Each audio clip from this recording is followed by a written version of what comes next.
আমরা এখানে বিএনপির বিরুদ্ধে না, মির্জা আব্বাসের বিরুদ্ধে না, আমরা সিস্টেমের বিরুদ্ধে। এই এলাকা যদি চাঁদাবাজি চলে, এটার যদি পাহারাদার ছাত্র দল হয় তাদের বিরুদ্ধে আমাদের ফাইট হবে। আমরা যদি সিম্প্যাথি পাইতাম, জুলাই দিয়ে তো বড় সিম্প্যাথি পাওয়ার কথা ছিল, ঠিক না?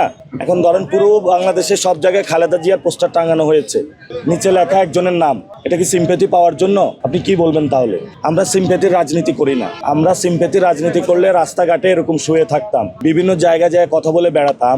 আমরা এখন কেউ বলে উস্কানি দিচ্ছে নাকি, আমরা কি কারো গায়ে হলো চিমটি কাটেছি নাকি হলো গায়ে যায় একটু বলেছি যে কেমন আছো? আমরা কি কারোর সাথে দুষ্টমি করেছি নাকি? আপনার গালে চিমটি কাটলেন না, বললেন এই তুমি আমাকে উস্কানি দিচ্ছ কেন? নাকি আমরা কারো গায়ে পানি নিক্ষেপ করেছি, নাকি কারো গায়ে ডিম নিক্ষেপ করেছি, নাকি কারো গায়ে ময়লা নিক্ষেপ করেছি? আমরা তো কারো সাথে এগুলো করি নাই। অর্থাৎ আপনি কাজ করতেছেন, ময়লা নিক্ষেপ করেন, ডিম নিক্ষেপ করেন, ইট পাটকেল নিক্ষেপ করেন, পিছন দিক দিয়ে এসে ঘুষি দেন, তারপরেও বলেন যে আপনারা উস্কানি দিচ্ছেন। এই কেমন রাষ্ট্র, এই কেমন সমাজে বসবাস করি আমরা? তো এটাকে আপনারাও তো সবাই সাংবাদিকরা দেখছেন, মানুষ দেখছে।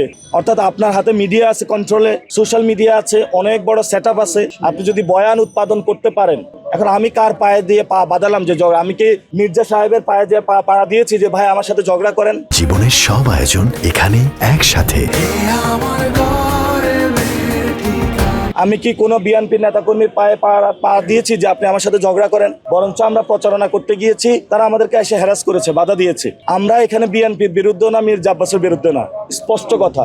আমরা এখানে যুব দল, ছাত্র দল কারো বিরুদ্ধে না, আমরা সিস্টেমের বিরুদ্ধে। এখন এই এলাকা যদি চাঁদাবাজি চলে, এটার যদি পাহারাদার ছাত্র দল হয় তাদের বিরুদ্ধে আমাদের ফাইট হবে।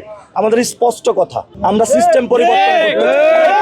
আমি যখন এখানে এসেছি ঢাকা ৮ আসনে, আপনারা জানেন তো, আমি নমিনেশন যেদিন আমি জমা দিয়েছিলাম, আগের দিন আমি ঢাকা 18 আসনে সবকিছু গুছিয়েছিলাম। পরে সাংগঠনিক সবাই সিদ্ধান্ত হলো যে আমি ঢাকা 8 আমাকে যেতে হবে। ওসমান হাদি ভাইয়ের পরে এখানে খুব ক্রিটিক্যাল কন্ডিশন এবং এখানে একটা সন্ত্রাসের রাজত্ব চলছে।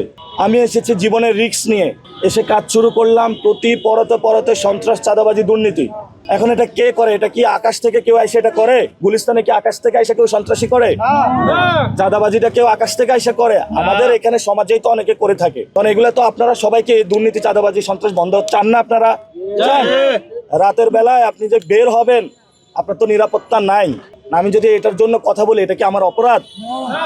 আমরা ঢাকা 8 থেকে ইনশাল্লাহ আমরা বলেছি পুরো বাংলাদেশে একটা মডেল হবে ইলেকশনের। আমরা হলে সিস্টেমের পরিবর্তনের বিরুদ্ধে, কোনো ব্যক্তির বিরুদ্ধে না। ব্যক্তি যদি আইসা পড়ে এই সিস্টেম হলো আমার সিস্টেম, তাহলে তো সমস্যা।